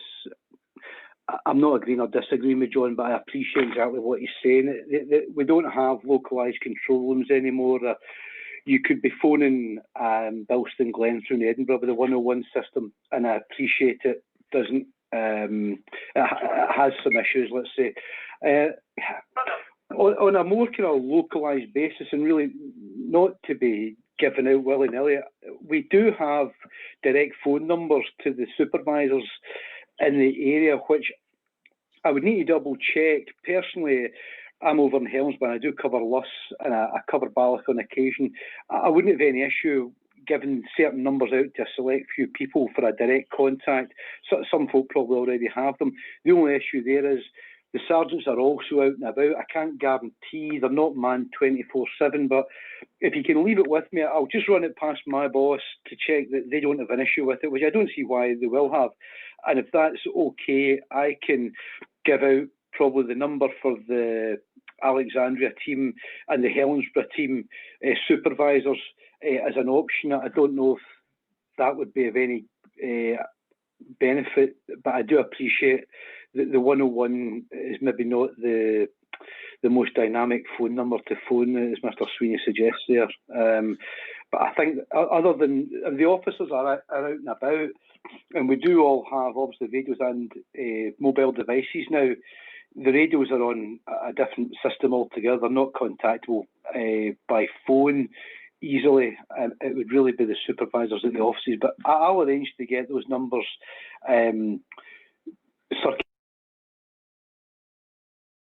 circulated around the partners and the kind of stakeholders at the meeting, certainly for use, when and if required, not even looking to phones at any other time. Would that be some help, Mr. Sweeney? Yeah, John. Hi, sorry, yes. Yeah, that would certainly help. Excellent. Anything that would help at all would be most grateful. Thank you very much. Yeah, as long as the sergeants are in, John, they would just take the call and then they can just shout straight out to the cops, because hopefully come through the summer, our resources are decent, we should be there or thereabouts, but they can divert them quickly while the control room are putting a call on or whatever else we need to do. So, okay, I'll leave that with me then, I'll get that sorted. Okay, thank you. Thanks, Roddy. I think on a general point, there's, from a Police Scotland point, this is a takeaway from here is maybe conversations of where that kind of approach might be appropriate across the park would be really helpful. I know it's been talked about in other areas. I don't propose to go into it now, but I think that might be useful, and where people think that they might have a case for having that capacity for a bit more direct contact, then it might be useful to have the conversations with the area inspectors and sergeants to see what can be arranged. Sorry, Kenny, you had your hand up, yeah. Just quickly, I mean, just on the Lomond Bridge, it was May, it was the 15th of May, John, was the date. And also, it was just linked to antisocial behaviour at Balloch. I was informed that there is additional transport police on the train lines planned for this summer. I don't have any more details on that, but I'm aware that work has been going on by partners to have enhanced enforcement on those trains to try and quell some of the behaviours as it's coming out to Balloch. Okay, all right, brilliant. Thank you, Kenny. Ian from West Dunbartonshire, I think you had your hand up, wanted to come in at some point. Yeah, it was just to confirm it was the 15th of May, but Kenny's already confirmed that for the Balloch Bridge. Okay, and I say with the roundabout, I'm assumed can be taken offline and some information supplied. Yeah, I'm not sure about that. Yeah, but we can have that, John, if that's okay. Right. Next, I know again we are sitting at 12 minutes over, but we've got a few hands up. I'm happy to keep going if everybody's able to on this to try and get through as many as we can. Excellent. Next question up is Mike Luty from Calendar. Hi, Mike.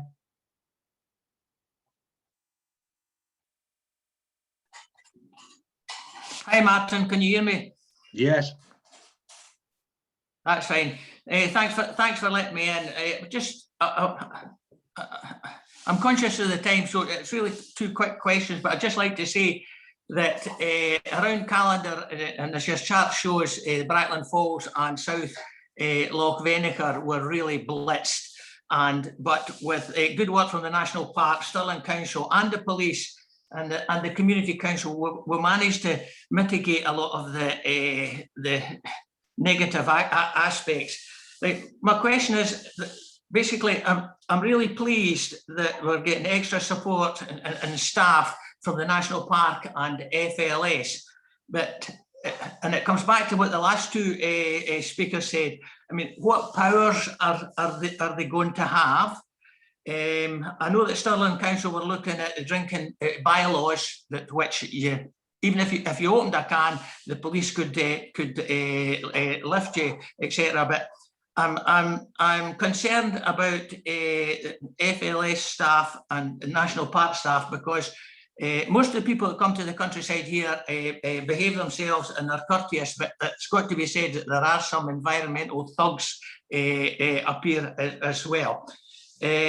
And my second question is, for locals staying in our towns and villages in the Trossachs, we do like to have quiet areas as well to be able to go around in the woods and in the countryside for quiet reflection and look at nature. So is there any recommendations for not over marketing certain areas? I know that we can't stop people accessing the countryside, but I think the locals deserve an odd area here and there where they can be, where they can have quiet recreation. Thank you.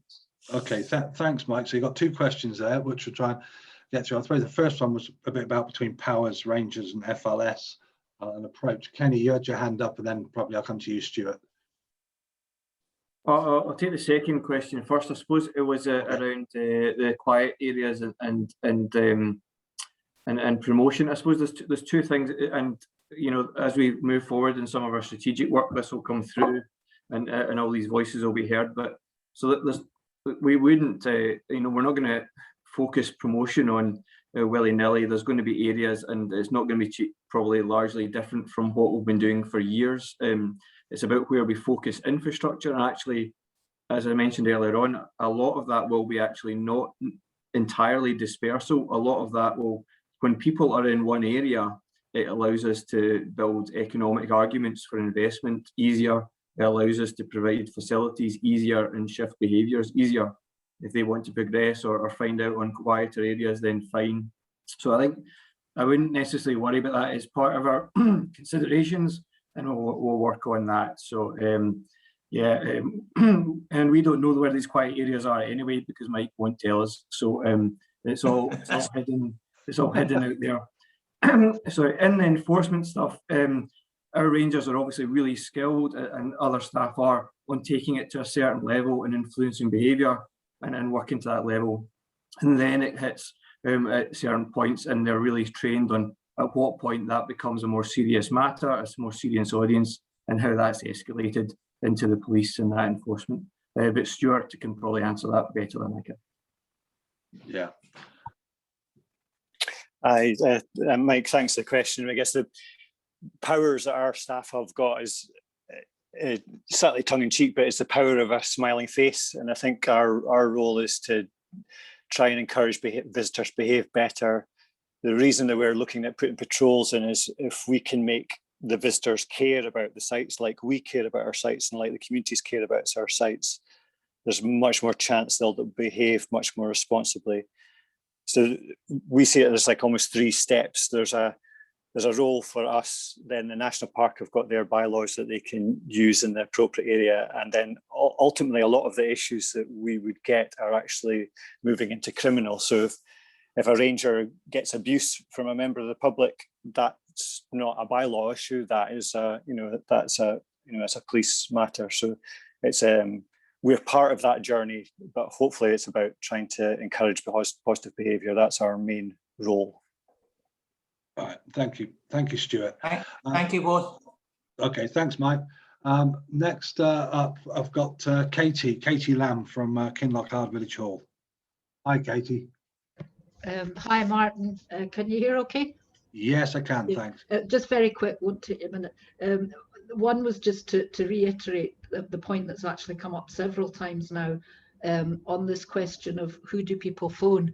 This is a massive query that comes up all the time from people in the community. And okay, in some instances, an email is what you need because you're actually collating information that can be used in the future very usefully.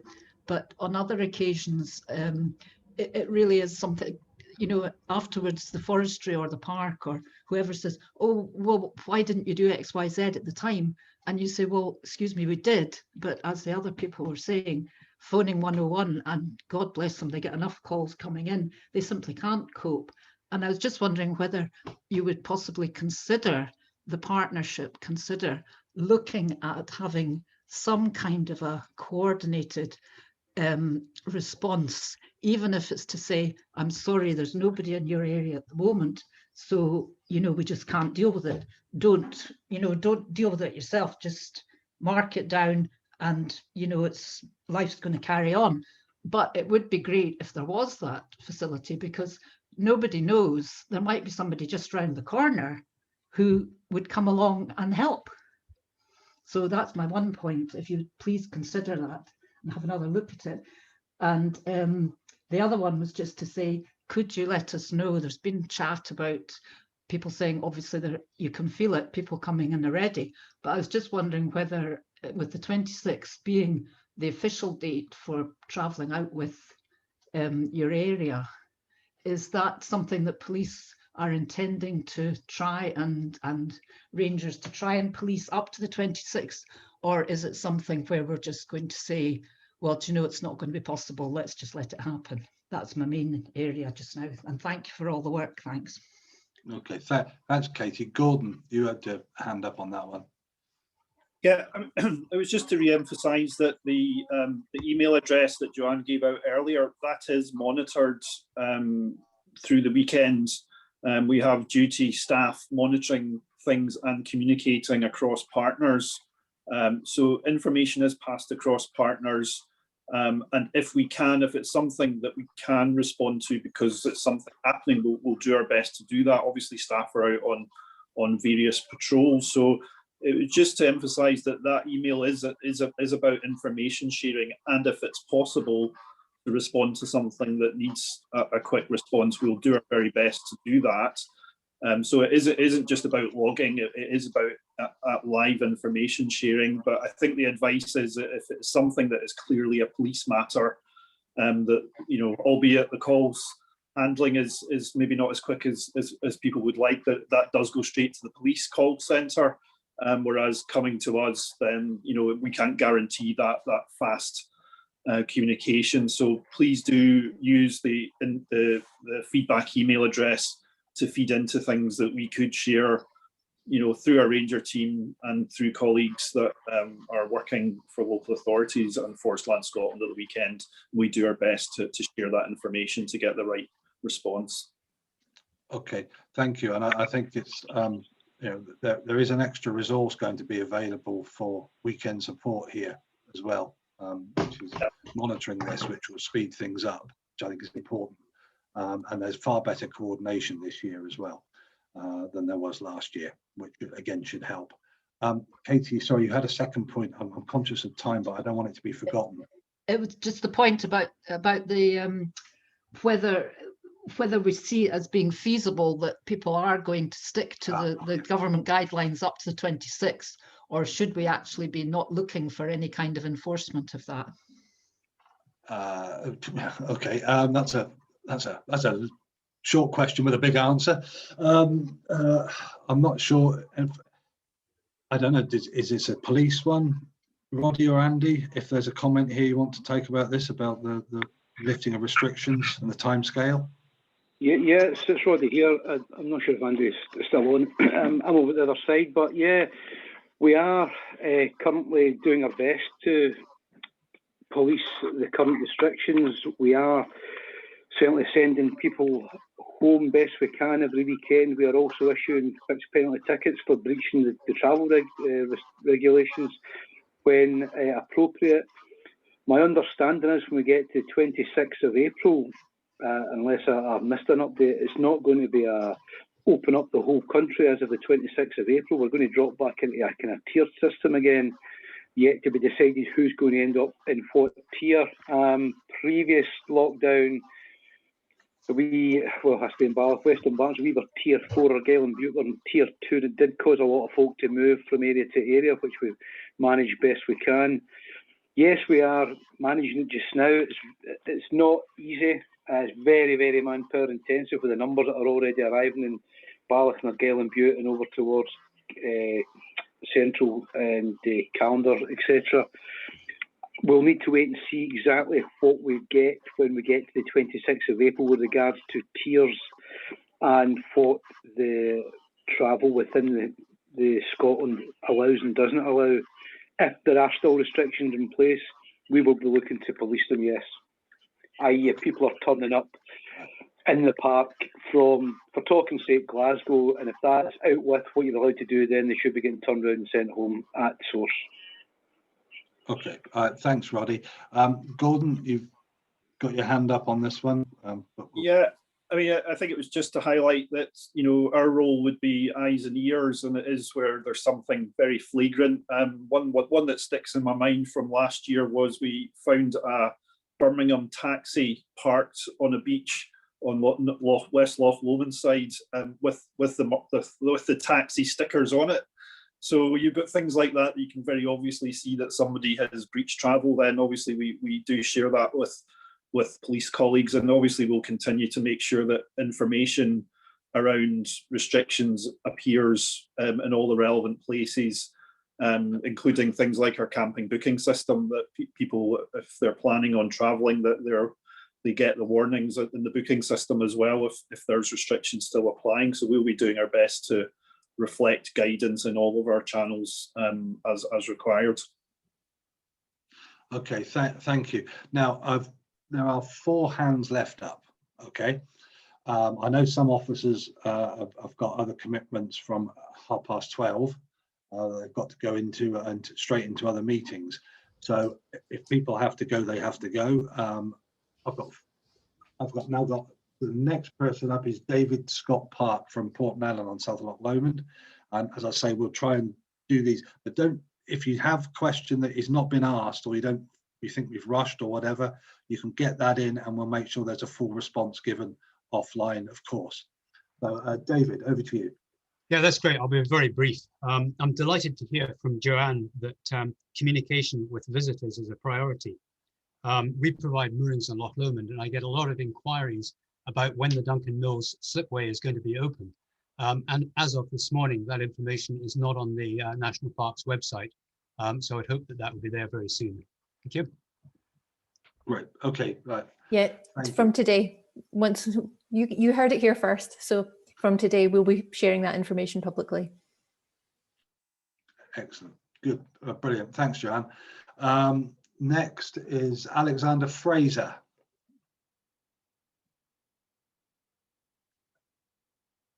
Hello.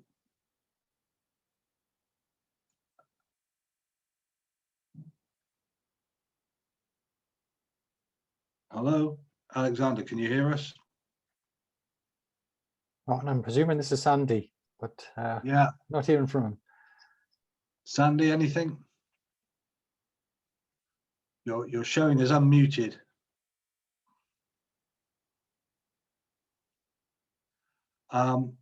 Okay, what I'm going to do then is I'll go on to the next one. Obviously, we can come back to Sandy if we are able to, and he can get the technology working. I have next David Lowes. David. Good morning. Can you hear me? Yes. Yes. Yes. Thank you very much. Well, echo everybody's congratulations to Gordon and Simon, particularly who've led that great effort that you've all been involved with for a long time. Thank you very much. And just to echo Katie Lamb's point and one or two others about the communication, I would advocate, if there's even at some level, not just the general public, but maybe community council or higher level, a hotline or a hot desk sort of communication reporting mechanism, because I don't think emails really cuts it for things, and it's just a question of knowing how to prioritize it. I think emails are fine for reporting, incidents and for recording incidents, but I just would advocate keeping that under review at the very least. And my second question really is about police cover in the Crianlarich and Glenfarclas and Tyndrum and Strathfillan area. I think our police cover looks as if it's reducing rather than increasing, and I think that's a worry for us. And finally, just on the litter collections, which I think Sterling said that they were going to be doing a fortnightly collection. That really, during the season, I don't think it's going to be enough, especially if we've got volunteers who they hope there will be, collecting rubbish. I think it needs to be lifted a bit more quickly, please. Happy to take those offline if it's too late now. Thanks.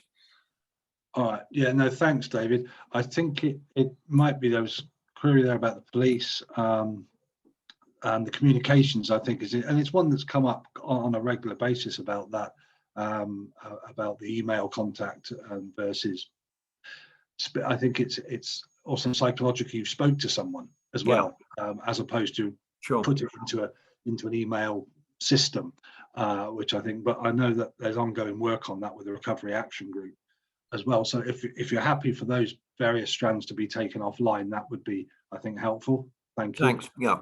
That's fantastic. Brilliant.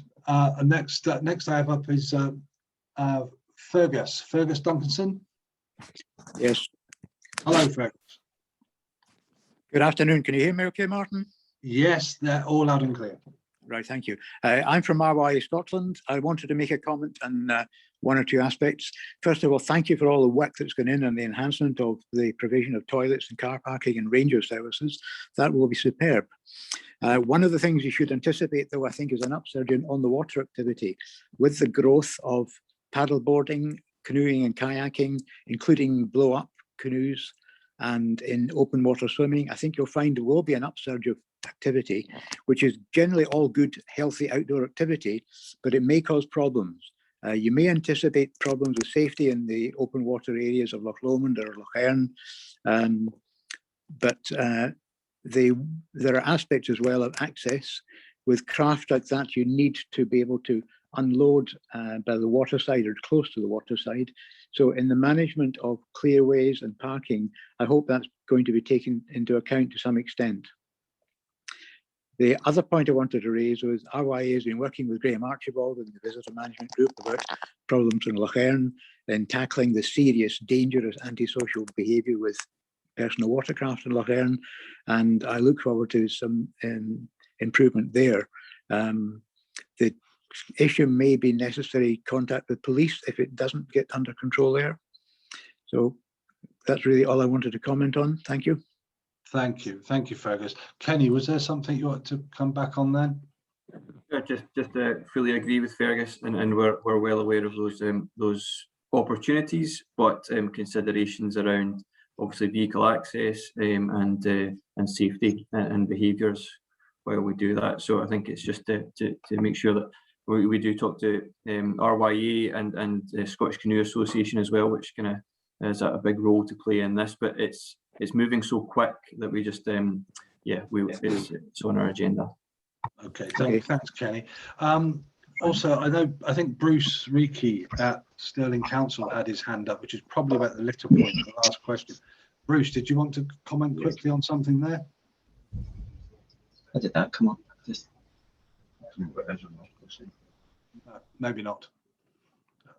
I might have left. I don't know. Anyway, so final. I'm going to go back to Sandy, who I called Alexander repeatedly. Sandy Fraser, are you with us? Can you hear us? Okay.